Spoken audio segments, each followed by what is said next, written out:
अऊज़ुबिल्लाहिमिनश्शैतानिर्रजीम बिस्मिल्लाहिर्रहमानिर्रहीम। अस्सलामु अलैकुम वरहमतुल्लाहि वबरकातुहू। इम्तिहान में कामयाबी का वजीफ़ा। अगर किसी तालिब इल्म का नतीजा बुरा आता हो और पेपर भी अच्छे दिए हो तो उसको चाहिए कि 5 वक्त की नमाज की पाबंदी करे और बुरे कामों से बचने की भरपूर कोशिश करे और उसके साथ साथ या हसीब का वजीफ़ा करे।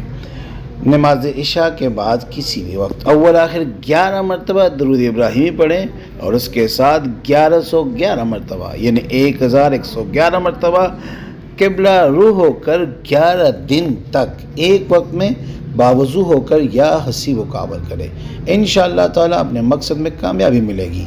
100 रुपये की मीठी चीज़ टाफ़ियाँ लेकर बच्चों में तकसीम करनी है। जिसने वजीफ़ा करना है वो 5 बार आयतुल कुर्सी पढ़कर मुझे हदिया करके या रब लिख दे, इजाज़त मिल जाएगी।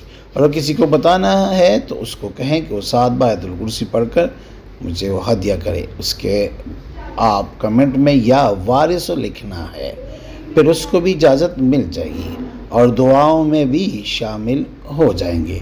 उम्मीद करता हूँ आज की वीडियो आपको पसंद आई होगी। अगर पसंद आई है तो बराए मेहरबानी इसको लाइक करें, शेयर करें ताकि दूसरे भी इससे फ़ायदा उठा सकें और हमारे चैनल को भी लाजमी सब्सक्राइब करें। जज़ाकल्लाह।